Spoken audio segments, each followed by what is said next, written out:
pièce. Et c'est ça qui va nous permettre d'avoir, c'est 1 mètre par seconde. Dans les bureaux, on a fait des mesures, dans les bureaux, on a 28 volumeurs. On avait 28 volumeurs quand on a fait les mesures.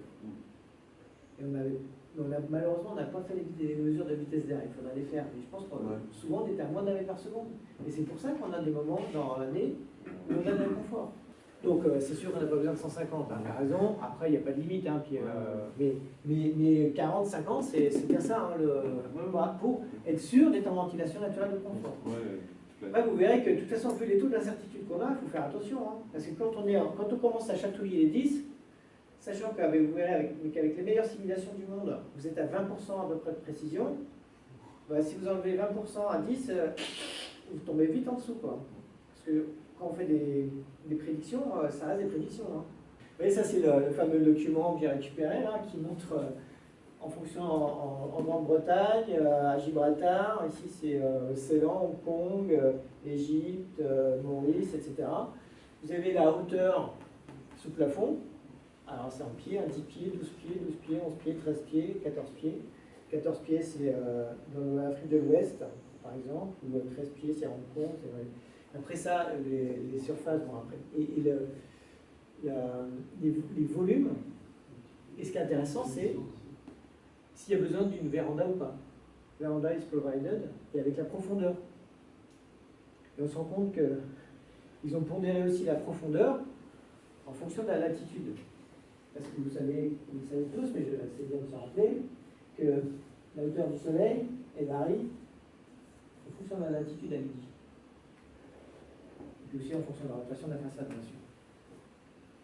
Donc c'était déjà des préoccupations qu'on avait. Donc on en vient à notre sujet de manière un peu plus précise. Qu'est-ce qu'on va faire? On va faire de la ventilation. Vous les connaissez, ces machins, c'est pour ça que vous marrez. Bah oui, c'est le truc de Jacques, hein, c'est notre Bible à tous. C'est de faire une conception aérothermique, c'est-à-dire qu'encore une fois, ce n'est pas juste une conception en ventilation naturelle, parce que ça ne suffira pas. Il faut faire une conception aérothermique, qui concilie à la fois les aspects thermiques du bâtiment et les aspects aéroliques. Donc les solutions qu'on va avoir, ça va être des solutions de construction légère. Je vous rappelle, on n'a pas besoin d'inertie thermique. Donc des constructions légères, mais par contre, avec une protection solaire, c'est pour ça qu'il faut protéger les façades. On peut éventuellement avoir une isolation en toiture, ou bien alors on va utiliser des matériaux réflexifs, comme la toile ondulée, qu'on utilise beaucoup. Éviter d'avoir des apports, pour maîtriser les apports externes sur les bâtiments. Parce que, encore une fois, si on est à 32 degrés de température moyenne extérieure, on n'a pas de marge de manœuvre. Hein. Si ça monte, à l'intérieur, c'est mort. Hein. Tout de suite, on arrive dans l'inconfort. Si on n'arrive pas à travailler correctement. Et après ça, il va falloir qu'on ait une ventilation débitante pour pouvoir avoir ce fameux confort. Donc c'est tout ça qui constitue la stratégie en milieu tropical humide. Donc nous, on va se concentrer davantage maintenant sur les aspects de ventilation. C'est pour ça que quand la RT2A nous parle d'isolant en façade, c'est une mauvaise approche. Ce qu'il faut, c'est éviter que la paroi se réchauffe et éventuellement rayonne. Alors effectivement, si la paroi se réchauffe et qu'on l'isole, ça peut éviter qu'elle s'échauffe.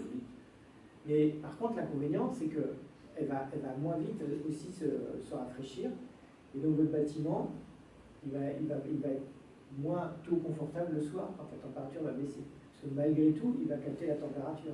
Donc c'est pas la solution idéale. La RT2A, quand ils nous imposent, alors ils sont un peu corrigés après, ils ont parlé de protection des façades. Ils ont accepté, mais au début c'était que de l'isolation des façades. Bah, c'était le lobby des isolants, hein, ils voulaient vendre de l'isolation. Hein. Quand on vous balance des trucs, les maisons bioclimatiques à La Réunion avec isolés, etc., c'est complètement con. C'est pas ça dans la d'isolation, c'est protection solaire. Donc des constructions légères, ça suffit. Après l'isolation, on peut en avoir besoin pour les raisons, pour l'acoustique, etc. On n'en a pas besoin, typiquement, au niveau thermique. Alors, c'est pas tout à fait vrai.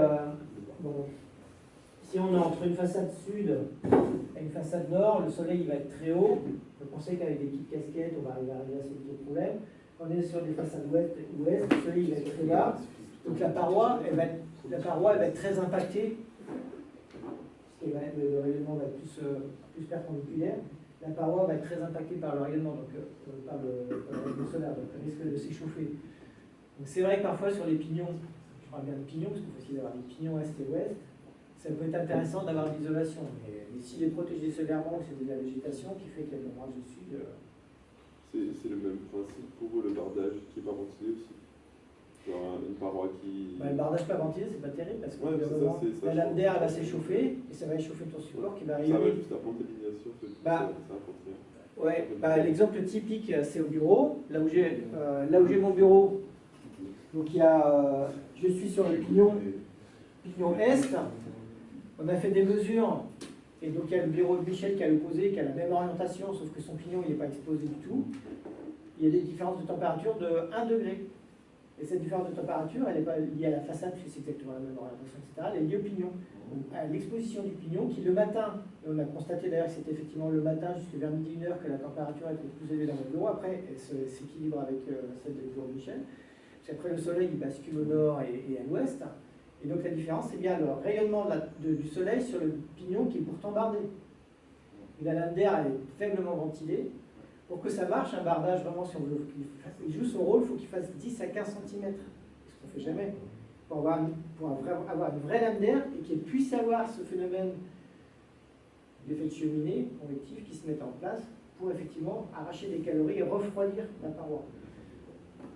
C'est pour ça que la double toiture ou la double façade, elle est hyper intéressante. Et d'ailleurs, il y a un exemple qui est fabuleux. Hein. C'est la maison du gouverneur à Mayotte, qui a été faite a priori par le ministère des Fers. Le mec, il avait déjà tout compris. Hein. Le bâtiment, il est absolument génial. Hein. C'est une enveloppe avec 20 angles sur 4 côtés. Pourquoi sur 4 côtés et pas sur 2? Parce qu'on est plus proche de l'équateur. Sous nos latitudes, c'est moins important.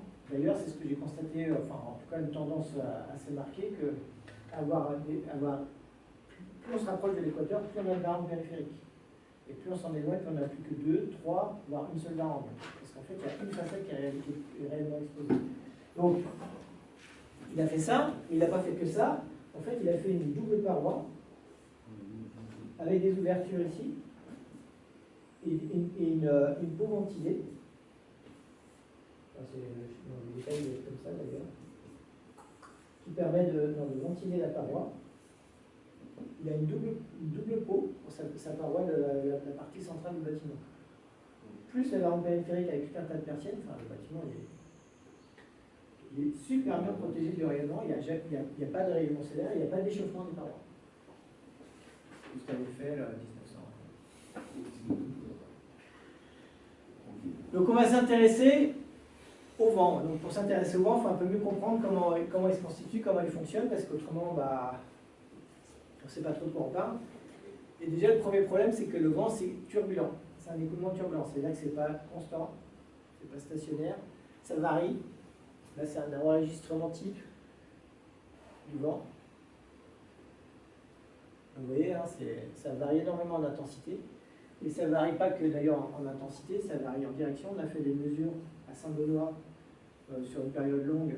Saint-Benoît, c'est vraiment un endroit où il y a des anidés super réguliers.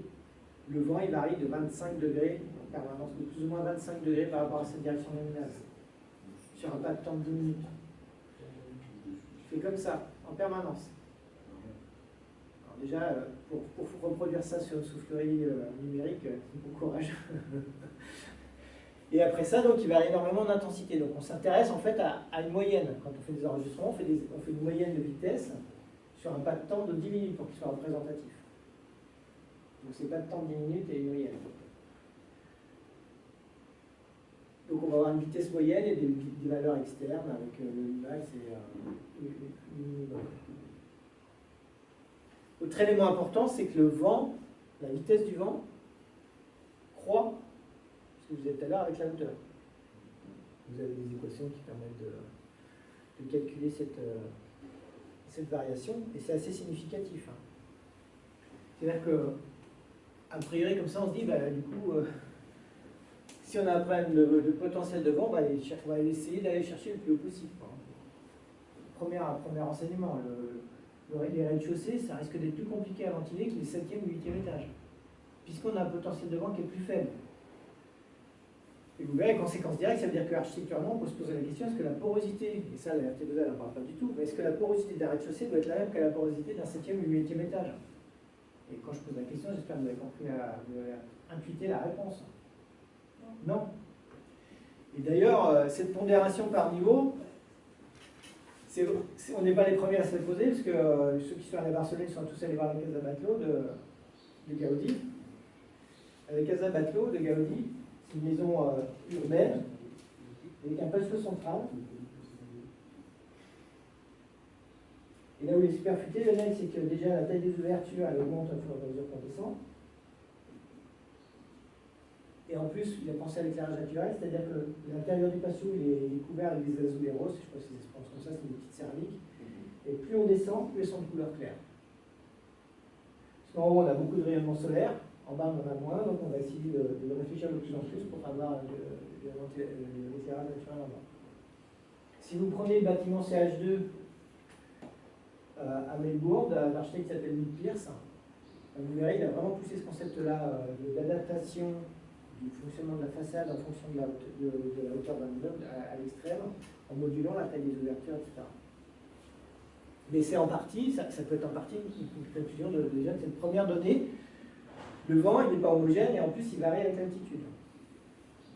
Il va varier aussi en fonction de ce qu'on appelle la rugosité.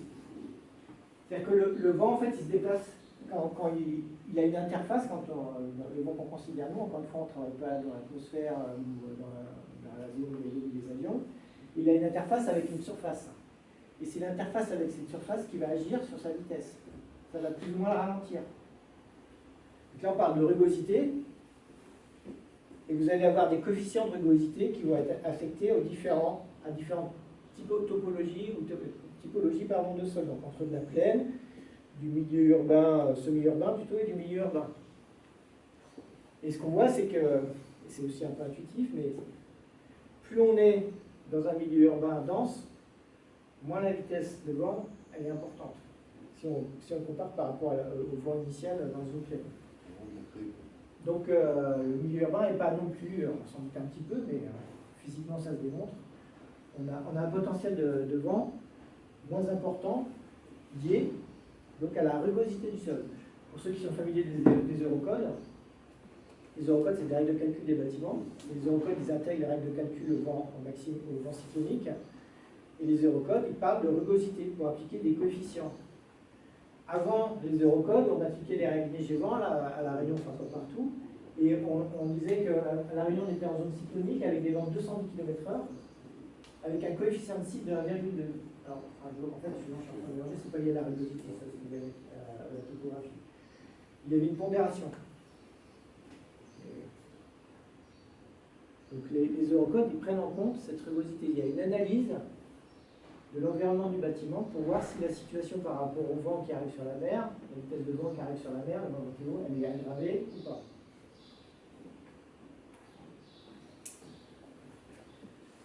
Donc comme je vous disais tout à l'heure, on parle de champ de pression induit par le vent.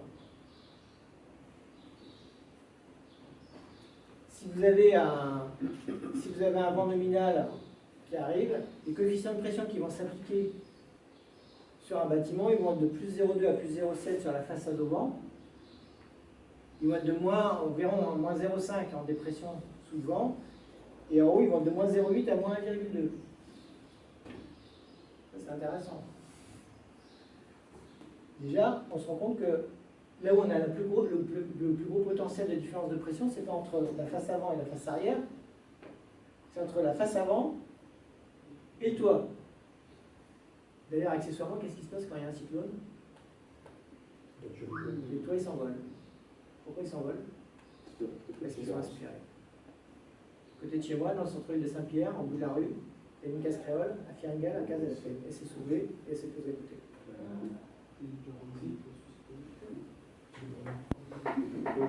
Non, c'est soulevé. Parce qu'en fait, à l'époque, les cases, elles n'étaient pas attachées aux fondations.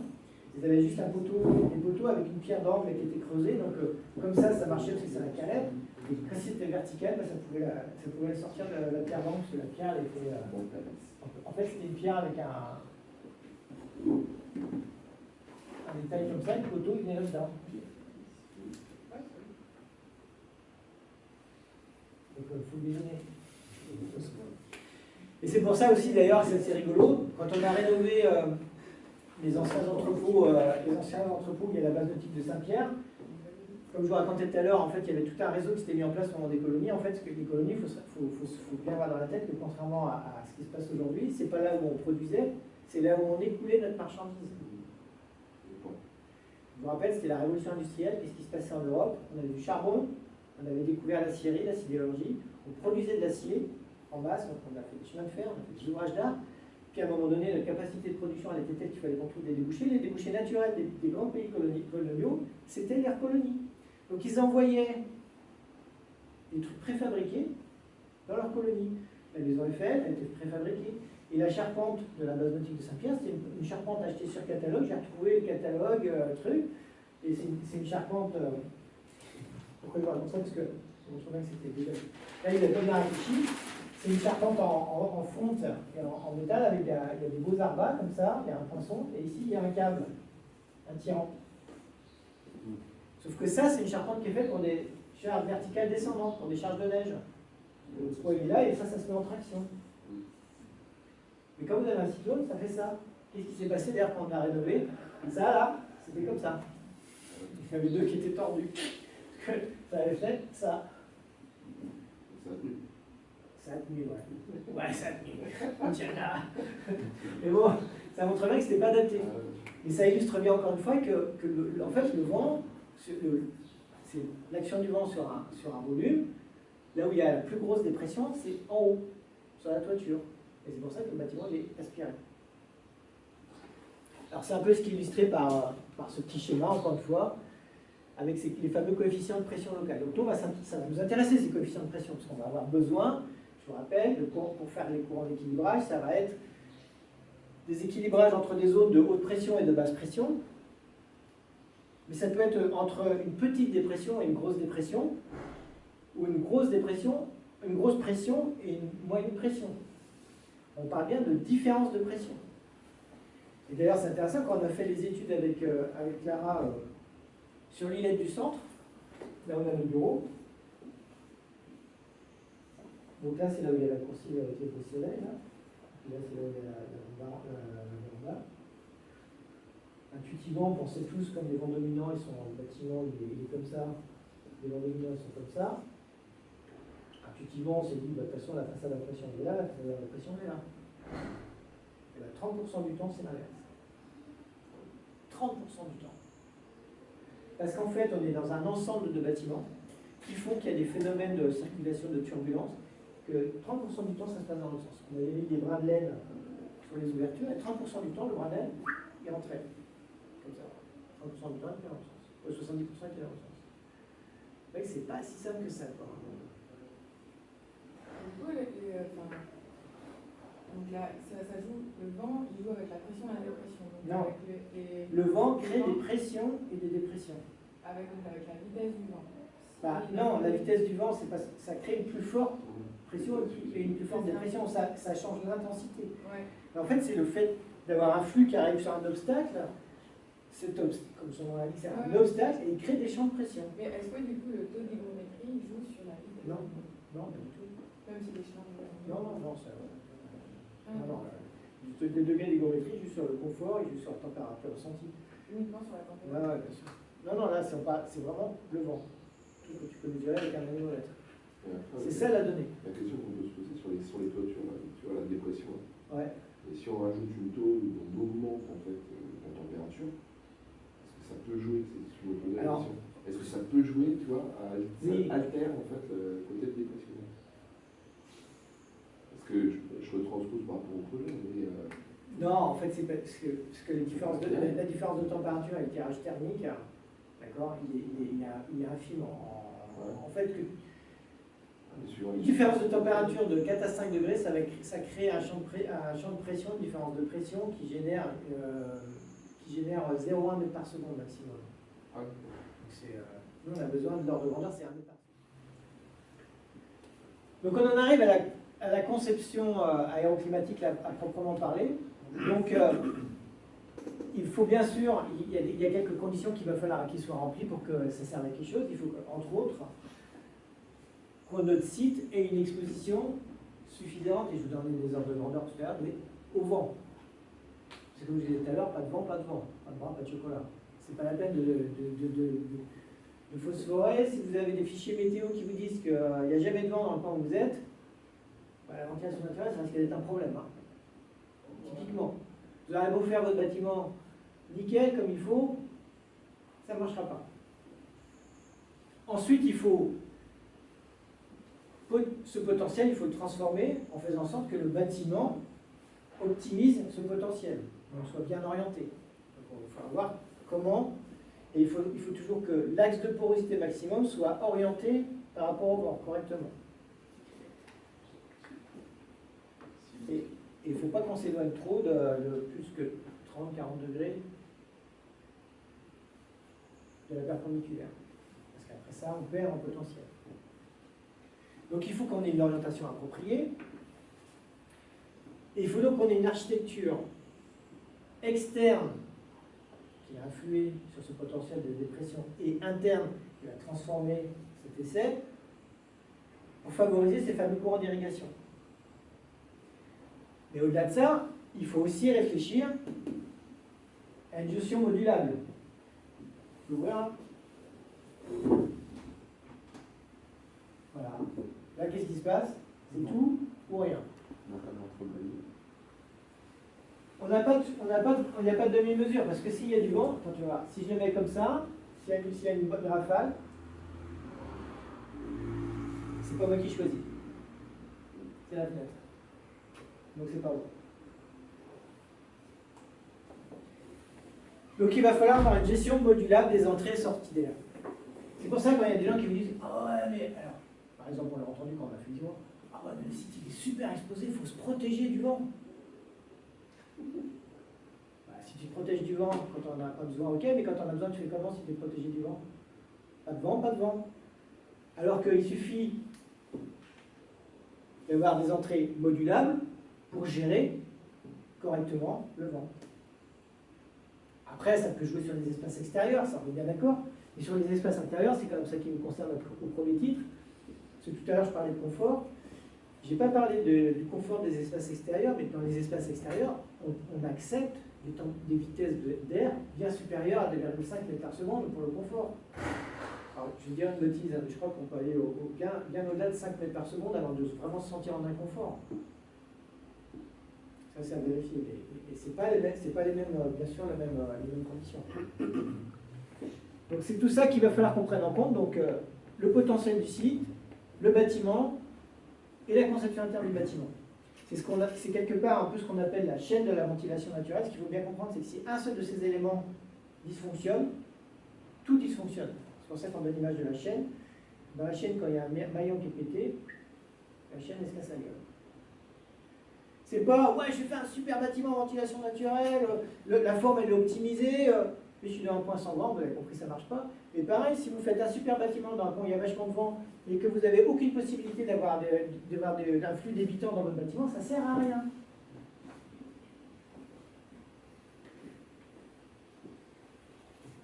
Donc il faut connaître le potentiel de ventilation du site. Le problème, c'est que souvent, vos données météo, sauf ici, la station est juste à côté, la station météo qui vous donne vos informations, elle n'est pas sur le site. Et à La Réunion, en particulier, on le vit au quotidien, on sait très bien que la direction du vent et l'intensité du vent peut varier énormément à 50 km de distance, et souvent on est à plus que 50 km de la station météo la plus proche. Et donc comment on fait? Comment on fait pour arriver à avoir une donnée fiable? Donc pour ça, il y a une méthode, on parlera d'une autre après, il y a une approche qui est une règle qui pousse, qui permet d'évaluer en fonction d'un vent nominal qu'on va appeler K, qui va avoir une valeur 1, donc à la station météo, qui va à 10 mètres, la station météo vous donne des données à 10 mètres de haut, d'accord, c'est toujours à 10 mètres. On va pouvoir essayer de transposer cette donnée et de voir comment elle évolue suivant les différentes directions de vent, en fonction des différents paramètres qu'on a évoqués tout à l'heure, donc la rugosité et la topographie. Donc ça veut dire quoi? Vous avez votre station météo, vous avez votre site. Pour les vents, alors ça va marcher quand il faut prendre la station météo au vent, hein, sous le vent. On remonte l'histoire du vent. Hein. D'accord? Ça va mieux en lisant, vous comprenez ce que je veux dire hein? Donc on remonte l'histoire du vent. On fait la machine à remonter le temps. On arrive à la station, on regarde ce qui se passe entre le site et la station météo. On va analyser la topographie et la rugosité. Et on va affecter des coefficients à la vitesse de vent qu'on a ici. Donc, si on a 1 mètre par seconde, on va dire 10 mètres par seconde, pardon. On a des effets topographiques. Quand on est au bas d'une colline, donc c'est le vent, il arrive comme ça. Quand on est au bas d'une colline, une montagne, hein, on a un coefficient de 0,6. On a perdu 40%. On est sur la pente avec une pente significative de l'ordre de 30 degrés, c'est souvent le cas à La Réunion. Hein. On a augmenté un peu, on a gagné, on a 1,1. On est tout en haut, on a 1,2. C'est pour ça tout à l'heure je parlais de 1,2 à La Réunion, 210 km/h avec un coefficient de 6 d'A,2 parce qu'on est sur une île avec un relief très... Et donc on a globalement une accélération du vent par rapport au littoral. Donc on calculait les bâtiments non pas à 210 mais à 250 km/h. C'est à cause de ce fameux 1,2. Quand on est derrière la colline, alors là c'est la chute, hein, 0,3 à 0,6. Ça vous parle, la côte au vent, la côte sous le vent, à La Réunion? Entre l'est et l'ouest, typiquement dans l'ouest, la plupart du temps, on a 0,3 à 0,6. D'ailleurs, on voit bien, hein, si on prend la bagnole aujourd'hui, on arrive à Saint-Gilles. C'est quand même le cas, alors que là, on doit avoir 70-80 km/h de vent. Il y a un autre élément qui joue, c'est si vous êtes dans une vallée, vous allez avoir un coefficient de 1,1. Et quand le vent il arrive dans l'axe de la vallée, hein, bien sûr. Ça, c'est ce qu'on va retrouver. Je te propose de regarder, au niveau de la plaine des Cafres, on est entre le massif du Piton des Neiges et le massif du Piton de la Fournaise, on va voir ce phénomène d'accélération. Avec en plus le fait qu'on est en haut de la colline, de la montagne. Donc ça, c'est le premier coefficient. Donc vous regardez, qu'est-ce que j'ai? Est-ce que je suis sur une colline, au pied, en haut, au pied de la colline, en haut de la colline, derrière la colline. Donc je fais mon premier coefficient.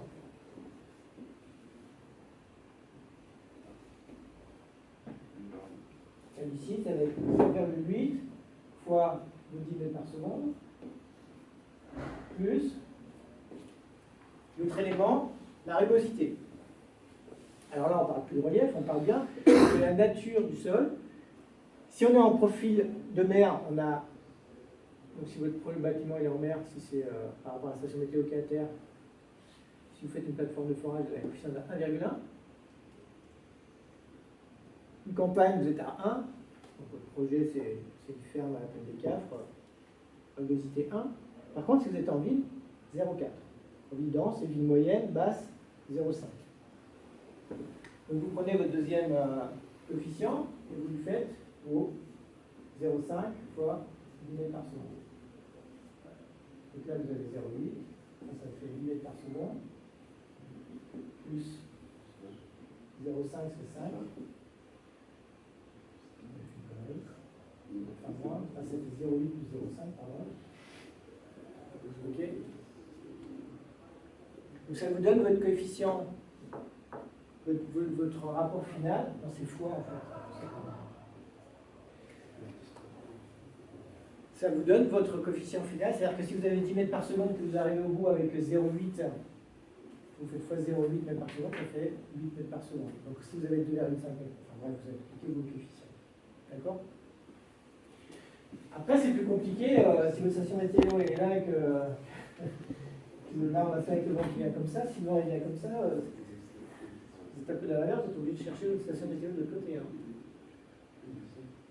Donc, c'est pas évident. Ou alors, vous le faites avec celle-là en essayant de vous dire bon, pour les vents qui viennent comme ça, on peut imaginer qu'on va regarder quand même ce qui se passe avant et que, bon, ouais.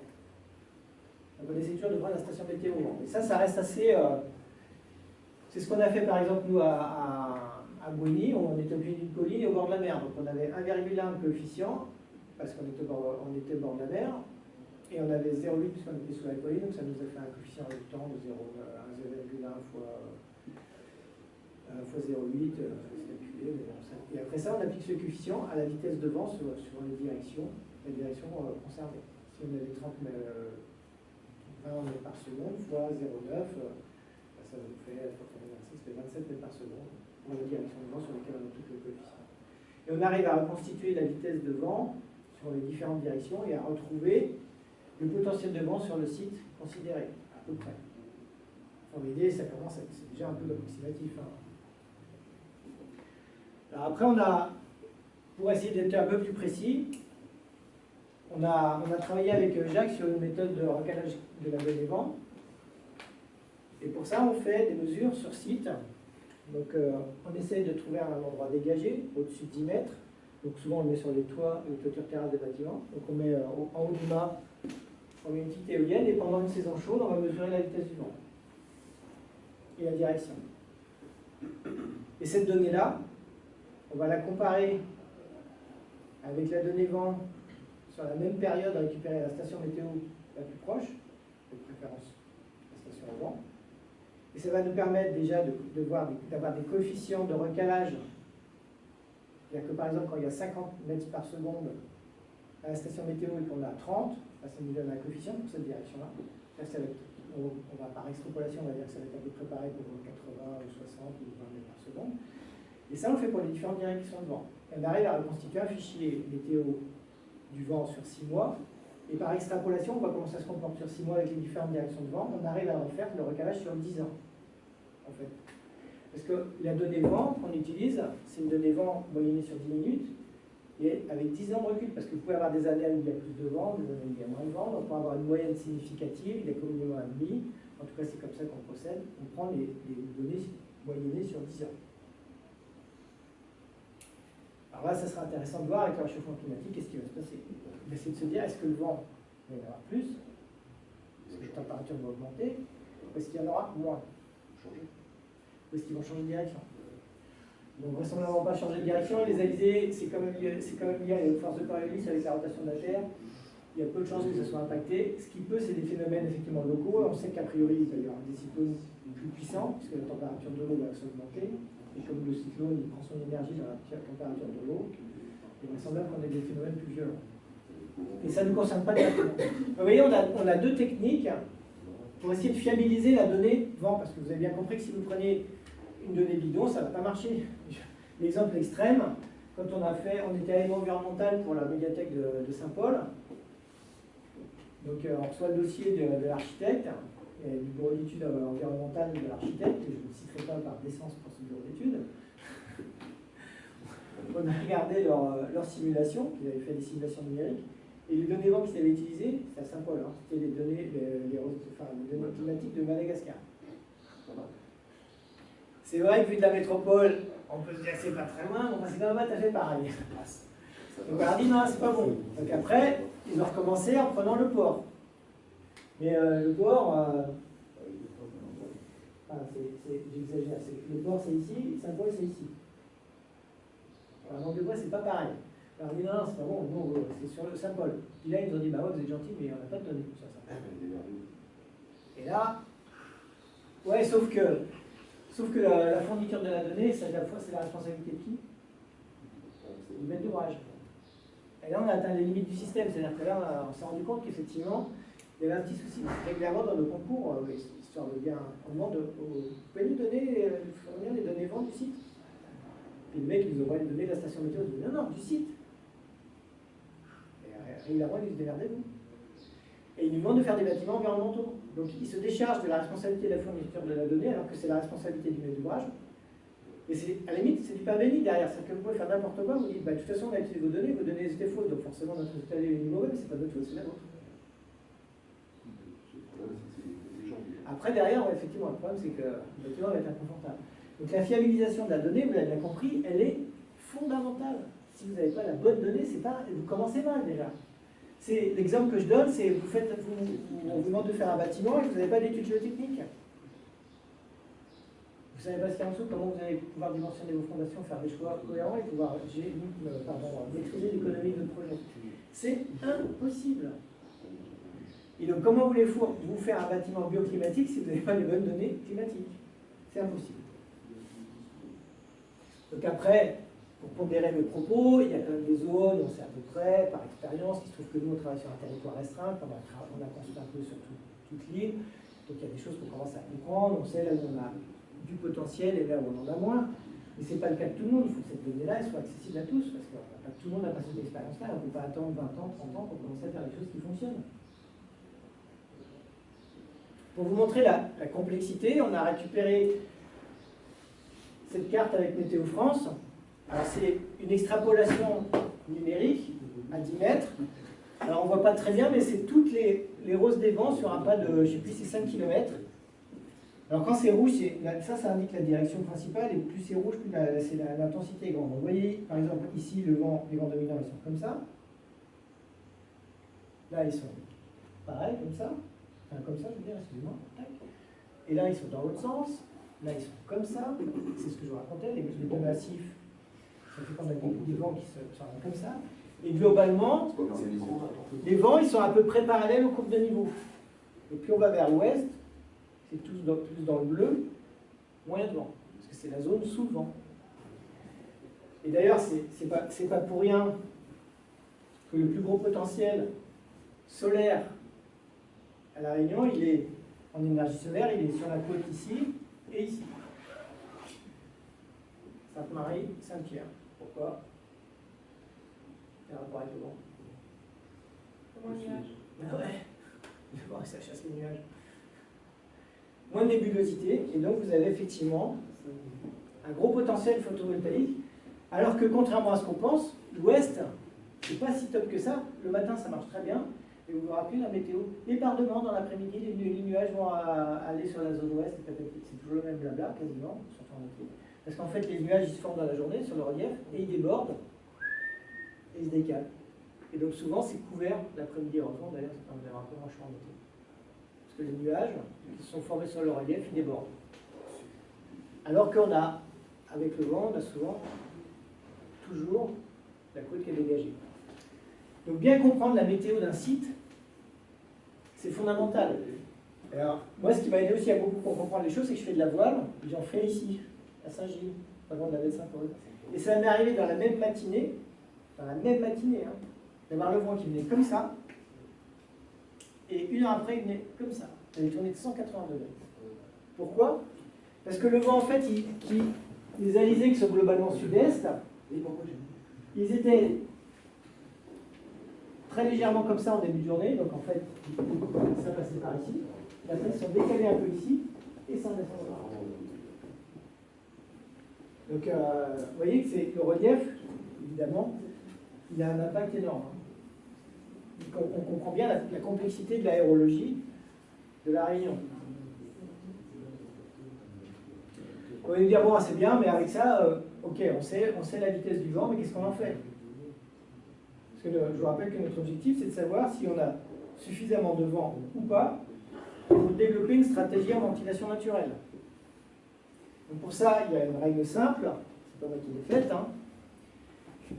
Si pour l'ensemble des directions des vents dominants, vous avez une moyenne sur le site à 10 mètres qui est supérieure ou qui dépasse 2,5 mètres par seconde 50% du temps, alors là, on a mis annuel, il vaut mieux mettre pendant la période chaude. Alors le site permettra de développer une ventilation naturelle efficace. On a besoin d'1 mètre par seconde, je vous rappelle, là il y a 2,5, parce que ça c'est extérieur. Nous c'est 1 mètre par seconde intérieur. Et avec toutes les paires de recharge, vous vous rappelez que sur une pression de 500, on va forcément avoir moins. On ne peut pas avoir plus de vitesse d'air à l'intérieur qu'à l'extérieur. Ça aussi c'est un truc qu'il faut intégrer. Hein. On ne crée pas de la vitesse. Hein. Ok? Et si on n'a pas ces 2,5 mètres par seconde, il faut s'imaginer nos histoires de stratégie. Notre stratégie initiale, c'est ventilation naturelle de confort. Rappelez, minimum 50 volumeurs. Et si on n'a pas de 50 volumeurs, c'est-à-dire pas assez de vent ou des moments où il n'y a plus de vent dans la journée, ça peut arriver, il faut qu'au minimum vous ayez 8 à 10 volumeurs pour faire la décharge thermique Et comment est-ce que vous allez avoir la vitesse d'air? Est-ce que ça n'est toujours pas suffisant? Avec le brasseur. C'est pour ça que le brasseur c'est génial. C'est que ça permet de passer les moments où il n'y a pas de vent ou de travailler quand même quasiment de manière bioclimatique dans les zones où il y a très peu de vent. Parce qu'un brasseur d'air, je vous rappelle, ça consomme quand même à peu près 10 fois moins qu'une clim. On peut y aller quoi, hein, avant de mettre des brasseurs d'air. Après, il faut qu'ils soient efficaces, on verra comment il faut que ça marche. C'est à peu près clair sur la donnée vent? Donc toujours, quand vous attaquez un projet, où est le vent, où sont les vents dominants, quelle est leur intensité et à quel moment? Pourquoi c'est important de regarder? Parce qu'il faut faire super gaffe, il y a des endroits où on était à Mayotte par exemple. À Mayotte, c'est l'hippocampe, en été, le vent il est comme ça, et en hiver il est comme ça. En hiver, toute proportion gardée. Parce que l'hiver il n'est pas très marqué. Donc si possible, on va essayer de raisonner le plus possible par rapport au vent d'été, là où on a le plus gros inconfort. Mais à l'extrême, si on n'a pas assez de vent, on va peut-être se dire, on va essayer au moins de sauver l'hiver, et puis l'été, de toute façon, on n'a pas le choix pour être à l'abri. Vous voyez, c'est vraiment une histoire de stratégie, quoi, en fonction du potentiel du site et du climat du site. On ne va pas adopter la même stratégie, et ça change du tout au tout. Alors là, vous allez me dire, ça va, ça tombe bien, ils sont à 180 degrés, donc si vous mettez votre bâtiment comme ça, il va marcher comme ça, et il va marcher comme ça. Mais il y a des fois, c'est comme ça et comme ça. Ou comme ça et comme ça. Et là, c'est plus emmerdant. Comment vous orientez votre bâtiment? Comme ça ou comme ça? Ok? Donc toujours, on va choisir a priori la stratégie qui va être la plus payante au moment où on en a le plus besoin. Donc au moment de la journée où on en a le plus besoin et au moment de l'année où on en a le plus besoin. Pourquoi je dis au moment de la journée? Parce que là, ce que je vous ai montré avant, là, c'est bien là, mais ça ne vous montre pas l'évolution dans la journée. C'est moyenné, ça. Alors que, qu'est-ce qui se passe à la Réunion? J'ai refait ma patate, là, c'est comme ça, on dirait. Le vent, il est comme ça.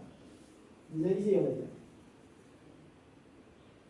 Et pourquoi est-ce que tout le temps, on voit le matin, le vent est là, et après, il arrive comme ça. Voilà. Et quand on est à Saint-Pierre, le matin, le vent il passe au large, puis vers 10h, 11h, on est sur la plage, c'était infernal, le vent il arrive. C'est pas, ils ont changé de direction. Hein. Et la Coriolis, c'est toujours pareil. Hein. Là, la Terre, elle tourne toujours pareil. Qu'est-ce qui va jouer? Les brises thermiques. Donc les brises thermiques, c'est une composante qui va dans la journée de la mer vers la Terre, et la nuit de la Terre vers la mer. Et donc ceux qui ont des petits souvenirs de physique, quand vous avez deux forces, vous avez visualisé les brises thermiques, tout simplement parce que c'est la résultante que les brises thermiques se mettent en route. Quand les brises nocturnes s'arrêtent, puis progressivement la brise thermique de jour, elle prend la puissance et ça colle à la côte. Et le soir, ça refait ça, voire comme ça. Et tout ça, c'est juste la composante brise thermique qui fait varier la résultante. Et il faut aussi se rappeler que le vent, c'est toujours la résultante. Quand on dit ici, on va orienter par rapport aux brises thermiques, c'est pas vrai. On va orienter par rapport à la résultante. Alors des fois, la résultante, quand il n'y a pas d'alizé, c'est que des brises thermiques. Et c'est très rare, 300 jours de vent par an à Saint-Pierre. De vent significatif, hein, plus de 5 mètres par seconde. Donc le vent, c'est toujours une résultante de plusieurs phénomènes.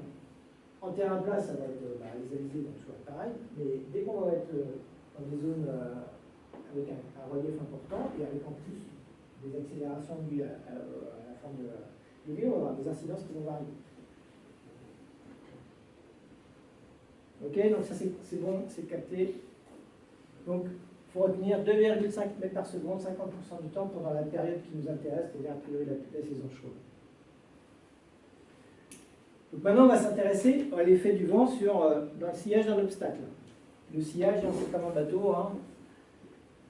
Il y a l'étrave, il y a la proue et la poupe, et derrière, c'est le sillage. Le sillage, il est à la poupe. C'est ce qui se passe derrière le bâtiment. Alors, ce qui est un peu embêtant, c'est qu'en fait, dans le sillage, on a une réduction de la vitesse. On l'a vu tout à l'heure, c'est l'effet de masque. Et par rapport à un vent nominal qui arrive sur le bâtiment, c'est très perturbé dans le sillage immédiat, c'est-à-dire jusqu'à 3 fois la hauteur du bâtiment. Et ça retrouve quasiment une intensité initiale équivalente à l'intensité de départ, au-delà de 7 à 10 fois la hauteur du bâtiment. Donc ça ne milite pas super pour des villes denses. Vous voyez un peu le truc. C'est quand même... Alors, on se pose des questions. C'est mal barré en ville pour avoir de la ventilation naturelle, parce qu'on va avoir énormément perdu dans le potentiel de ventilation. Donc il va falloir qu'on adopte des stratégies qui permettent de favoriser l'écoulement d'air et d'éviter les effets de masque. Donc il y a des règles simples. Par exemple, quand on est sur un plan masse pavillonnaire, vous faites un lotissement ou vous faites une opération de petits collectifs, ben vous allez essayer de mettre vos bâtiments en quinconce pour pas qu'ils se fassent des masques les uns aux autres, avec quelques règles. Alors, vous aurez le truc. Hein, donc plan masse en semi ou en quinconce, une orientation oblique par rapport au vent dominant, avec quelques règles simples. Si l'interdistance est égale à la hauteur, il faut que la distance du bâtiment suivant soit supérieure à 8 fois la hauteur. Et si l'interdistance c'est 2 fois la hauteur, là on peut baisser, on peut resserrer à 3 fois la hauteur. Donc en fait on a une dépendance entre l'interdistance ici, la hauteur, et le deuxième front. On essaie d'avoir un potentiel en deuxième front équivalent au potentiel du front qui va recevoir le vent en premier. Donc ça peut donner déjà des clés de composition d'un plan masse. Quand on fait un lotissement, par exemple, on pose des questions, même si le lotissement, c'est pas le truc après lequel on va courir le plus. Et c'est déjà un élément important.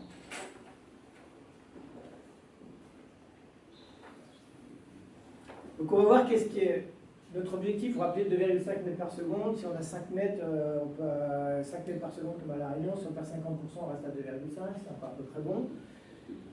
C'est à peu près ce qu'on va chercher. Donc, si on veut garder une réduction de 50%, les quelques règles qu'on va voir, c'est d'avoir des interdistances de 5 fois la hauteur entre les bâtiments. Et après ça, quand vous avez un bâtiment qui est en amont, avec pour que son effet de masse soit le plus réduit possible, il y a quelques règles à respecter, toujours pareil entre la hauteur et la distance. Il faut que la surface en amont elle soit inférieure ou égale à 0,3 fois la surface du bâtiment qui est derrière. Il ne faut pas qu'il soit 30%, qu'il a une surface de 30% plus que 30% de la surface du bâtiment derrière, avec une distance de 3 fois la hauteur. Déjà, on n'est plus à 10 fois la hauteur. Hein. Donc on imagine qu'on peut, si on a le choix, contrairement à ce qu'on a fait à l'île du centre, vous ne savez pas ça à l'époque, on ne fait pas le plan masse comme on a fait à l'île du centre, c'est-à-dire l'île du centre, on a fait comme ça, un bâtiment là, et puis des petits bâtiments ici, alors que les vents dominants sont comme ça. Eh ouais, on a fait faux. Heureusement, à Saint-Pierre, il y a un gros potentiel. Il aurait mieux valu faire ça et ça.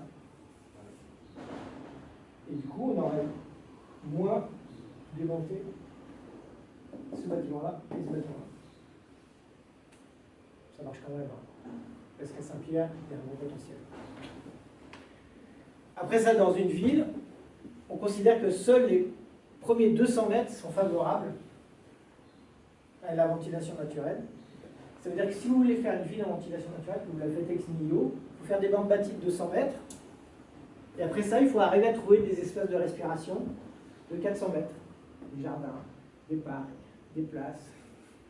Et là, vous pouvez, mais ça reste de la théorie tout ça, là, vous retrouvez à ce moment-là de nouveau un potentiel de vent suffisant et intéressant. Donc, vous comprenez que déjà la ville tropicale ou la ville en ventilation naturelle, ça ne peut pas être Paris, quoi. Ça ne peut pas être l'île haussmannien, avec une densité importante. En plus, on verra ce qui est complètement contradictoire, un vélone quasiment homogène. C'est exactement l'inverse de ce qu'il faut faire pour que ça puisse avoir des chances de fonctionner. C'est toutes ces réflexions-là, pour avoir un peu un exemple, c'est toutes ces réflexions-là qu'on a mis en musique quand on a fait Cœur de ville à la possession, pour essayer de réfléchir à une ville en ventilation naturelle, à une ville tropicale éolienne. Donc ça, c'est un peu les schémas, c'est un peu pour montrer comment on est parti des idées initiales, des concepts initiaux de la réflexion sur Cœur de ville possession, pour arriver au projet que c'est aujourd'hui.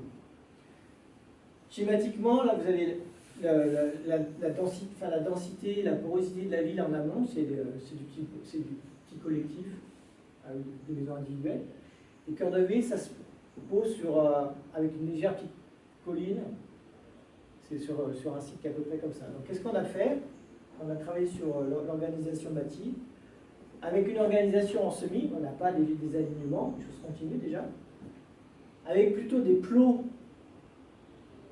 dans la partie basse, des petites barres en quinconce dans la partie intermédiaire, et l'individuel dispersé dans la partie haute, la partie arrière. Vous allez sur le site, c'est ce que vous voyez aujourd'hui. Ça, c'est le principe de base.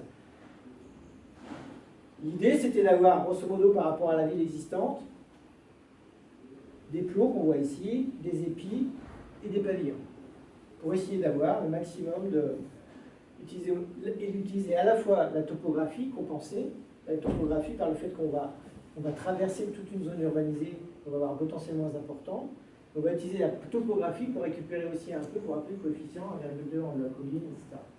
Donc on compense en partie le fait qu'on soit le plus sous le vent par ce potentiel amélioré. Quelle heure? 5 minutes, donc ça, c'est vraiment les croquis initiaux de cœur de ville à possession.